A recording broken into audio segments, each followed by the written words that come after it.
வெற்றிவேல் முருகனின் இரண்டாம் படை வீடான திருச்செந்தூரில் தாவிக தலைவர் விஜய் இன்று அதிகாலை சத்ரு சம்ஹார பூஜை கலந்து கொண்டார். பயப்படியாக்குமாரு. இன்றைக்கு அதிகாலையில் விஜய் திருச்செந்தூர் போய் அங்க சத்ரு சம்ஹார பூஜை எல்லாம் நடத்தி இருக்கிறாரு. நீ பழனிக்கே பால் காவடி எடுத்தாலும் ஒரு அடி நகர ஒரு பஞ்சாயத்தடா முடிச்சு வச்சு பாரு. நமக்காக அம்பட்டு பெண்ணும் பிள்ளை குட்டியோட வெயில்ல காத்து கிடக்குறாங்களே. திருச்செந்தூர் கோயில முருகரை பாக்குறதுக்கு 6 மணி நேரம் 8 மணி நேரம் லைன்லயே நிக்க வேண்டியது இருக்கு ப்ரோ. நீங்க ஒரு விஐபினா உடனே போயிட்டு காமிச்சிட்டு நான் உள்ள போ. விஐபி அப்படின்னா நாங்க வந்துட்டு ஈஸியா வந்துட்டு உள்ளக்க போயிடுறாங்க. நாங்க என்ன பண்றது சொல்லுங்க. இதெல்லாம் கண்டிப்பா மாறணும் ப்ரோ. திருச்செந்தூர் கோயிலுக்கு போனது வைரலா இருக்கு. வேலை கையில வாங்கியிருக்காப்ல. இதே மாதிரிதான் பவன் கல்யாணம் கோயிலுக்கு போனாப்ல, வேலை வாங்கினாப்ல. ஆமா என்ன இது, நீங்களும் அதே மாதிரி அதே டெய்லர் அதே வாடகை. ஏடா சுயமான எதுவுமே யோசிக்க மாட்டியா? அங்க ஒரு யாகத்தை நடத்திருக்காங்க. அதுதான் மேட்டர். அப்ப சத்ரு சம்ஹாரம்னாக்க எதிரிகளை அழித்தொழித்தல். ஐயோ நீங்க ரொம்ப டேஞ்சர் போல்த. அப்ப சத்ரு சம்ஹார யாகத்துல திமுகவை அழித்தொழி, அது இல்லைனாக்கா முதல்வர் மு.க. ஸ்டாலின் அவர்களை நீ சம்ஹாரம் பண்ணு அப்படின்னு அந்த கடவுள்கிட்ட போய் ஒரு கோரிக்கை வச்சிருக்காங்க. இந்த பொழப்புக்கு 4 பேர் தீய சக்தியை அழிக்க விஜய் சத்ரு சம்ஹார யாகம் பண்ணாருன்னு எழுதியிருக்காங்க. ஒருவேளை அவர் நினைக்கிறது நடக்கணும்னா கூட அது தேர்தல் அன்னைக்கு மகனே அதை பத்தி யோசிக்கவே இல்லையே. அப்ப இதுக்கப்புறம் போய் எனக்கு இவங்களை அழிச்சு கொடு, இவங்களை தோக்கடிச்சு கொடு, அல்லது இந்த கட்சியை அழிச்சு கொடு அப்படின்னாக்கா இவங்களை டேம்பர் பண்ணி திமுகவுக்கு விழுந்த ஓட்டெல்லாம் திரும்ப விசிலுக்கு விழுந்த ஓட்டம் மாத்துவாங்க. இன்னைக்கு சொல்றாரு திருப்ப முடியும், கவுண்டிங்க்கு முன்னாடி திருப்பலாம்ல. என்ன ஒரு புத்திசாலித்தனம். அதிகாலையில ஹோமம் பண்ணி கடல்ல நீராடும் பொழுது இப்ப எந்த ரசிகர்களும் வரலையா? அப்போ இதுக்கு முன்னாடி நீங்க சொல்லி கூட்டத்தை வர வச்சு கூட்டம் அதிகமாகணும்னு வெயிட் பண்ணி பல பலிகளை கொடுத்திருக்கிறீங்க. அட வெக்கம் கட்டுவீங்களா? இதுக்கு ஒரு 4 பேர்ட்ட மூத்திரத்தை வாங்கி மடக்கு குடிக்கிறீங்க. ஏன்டா இந்த வேலை பாக்குறீங்க? இப்போ இவர் இந்த யோகம் பண்ணி இந்த யாகம் எல்லாம் பண்றது எதுக்காக? எல்லாம் ஒரு உள்நோக்கம் தான். மனிதாபிமானம் தான் மாப்பிள்ள. புதிய சிக்கல்கள் வரக்கூடாது, எதிரிகளை வீழ்த்த. அப்ப நீ யோகியமா இருக்கணும். 50 உயிர்களை பலி கொடுத்துட்டு அதுக்கு பொறுப்பேத்துக்காம ஓடி போயிட்டு அதனுடைய வழக்கு தன்னை பாதிச்சிடக்கூடாதுன்னு ஒருத்தன் யாகம் பண்றான் அப்படின்னு சொன்னா எந்த அளவிற்கு ஒரு கேடுகட்ட சிந்தனையோட இருக்கு. பெரிய மனுஷனையா நீ? புழு பூச்சியோட கேவலமானவன். உனக்கெல்லாம் நல்லா சாவே வராது. வின் பண்றதுக்கு அப்படின்னு சொல்றீங்க. யாகம் பண்ணா வின் பண்ணுவாங்களா?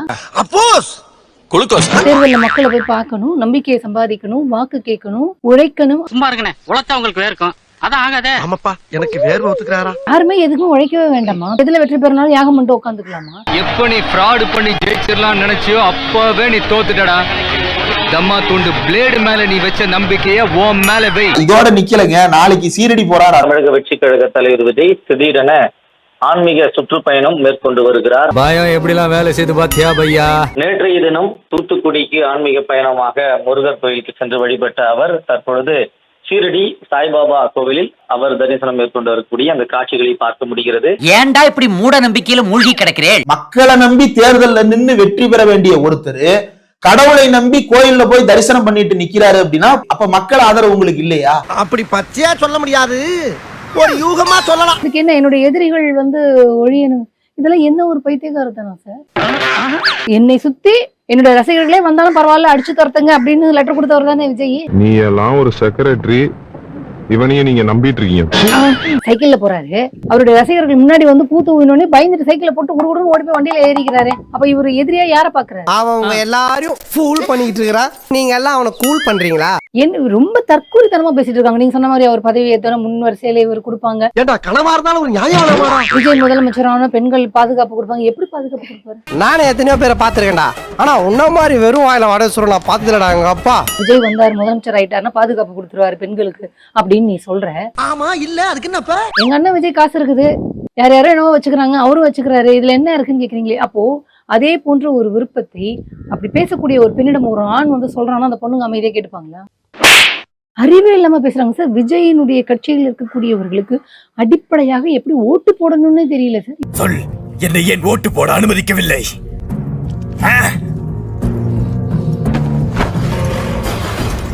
என்னிடம் ஓட்டர் ஐடி இல்லாததாலா? ஓட்டர் ஐடி இல்லாவிட்டால் என்ன, என் ஆதார் கார்டு போதாதா நான் இந்த நாட்டின் குடிமகன் என்று நிரூபிக்க?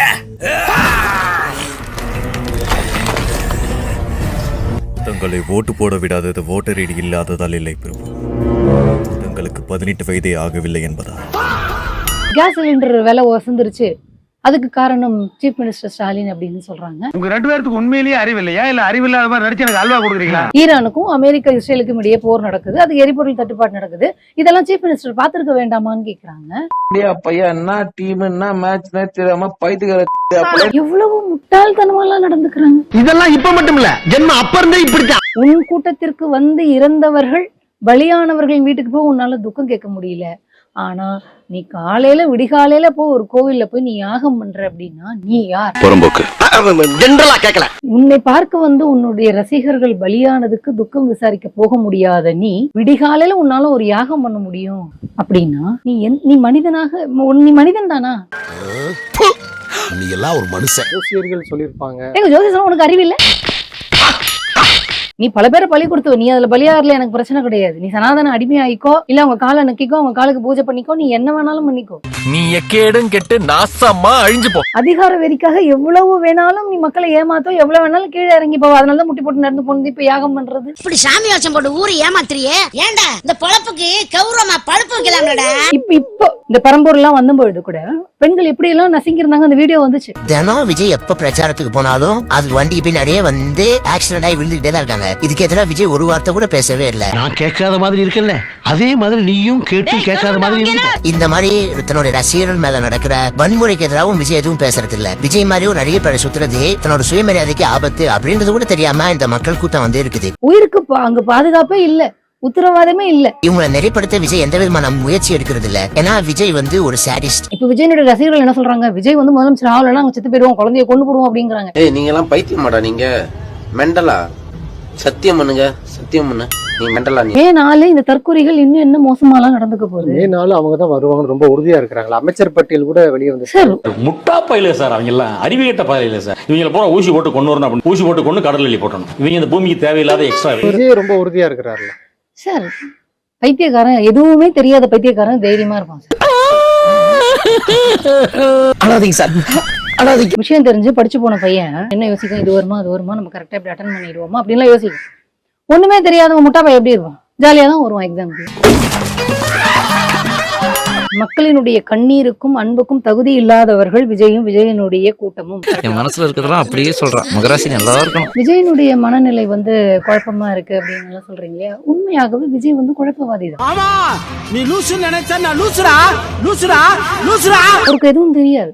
அவன் ஒரு காமெடி பீஸியா. ரீசெண்டா ஒரு ஃபேக் நியூஸ் வந்து ஸ்ப்ரெட் ஆச்சு. அந்த ஃபேக் நியூஸ் உண்மைன்னு நம்பி ட்வீட் போடுறாருங்க விஜய். நான் வச்சு ஒரு ஊர்கா கூட போட முடியாது, ஊர்கா கூட போட முடியாது. அப்போ ஒரு கட்சியினுடைய தலைவராக இருக்கிறியே, அவசரப்பட்டு நீ எதுக்கு அப்படி போடுற?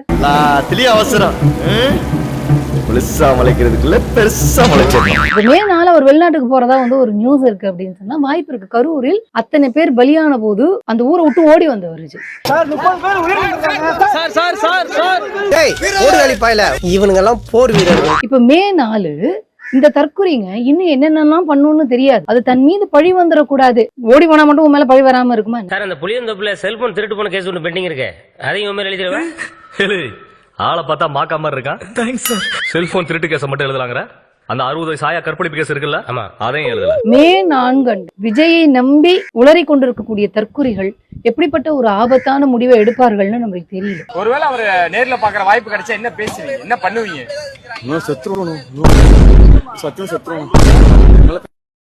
சாவு சாவும்ல செத்த பேர நீ நாம இருந்தா ஒளிஞ்ச எனக்கு பத்தி நீ சாவும்ல செத்த. கண்டிப்பா தோத்துருவோன்னு தெரியும், அதனால அவர் வெளிநாட்டுக்கு ஓடி போறாரு. ரைட்லா ரைட் இருந்தா ஊருக்கு இல்லைன்னா சாமிக்கு. இன்னொரு புறம் த்ரிஷா தன்னுடைய இன்ஸ்டாகிராம்ல ஒரு பதிவு வந்து போட்டிருக்கிறாங்க. இவன் சும்மா இருந்தாலும் சண்டாளத்திற்கு இவன் நாலா பக்கம் சுத்தி சுத்தி வர்றான். அந்த பதிவுல என்ன சொல்றாங்கன்னா, 1 மணி நேரம் தூக்கத்தை இழந்தா அதை ஈடுகட்ட சுமார் 4 நாட்கள் வந்து ஆகும். எனக்கு மேலதான் ஒரு சந்தேகம்.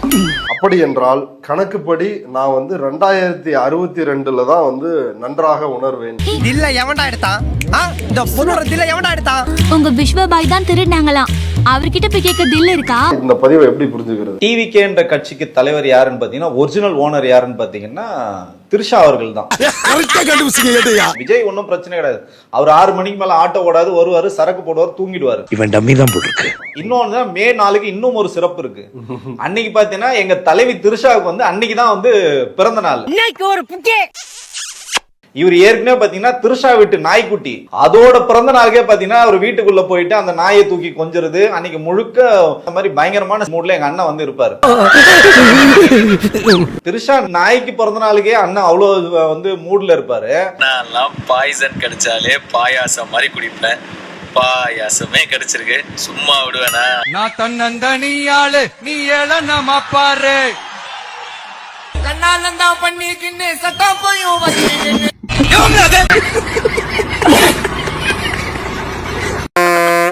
ஸ்டார்ட் பண்ணு.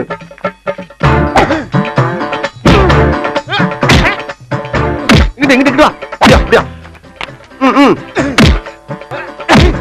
படைக்கலடி மண்டல மட்டும் அடிச்சிடாத, குலக்கேசல் உள்ள போயிருவேன். சரியா? உங்க வீட்டு பிள்ளையா நினைச்சு எல்லாரும் என்னை மன்னிச்சிருக்க.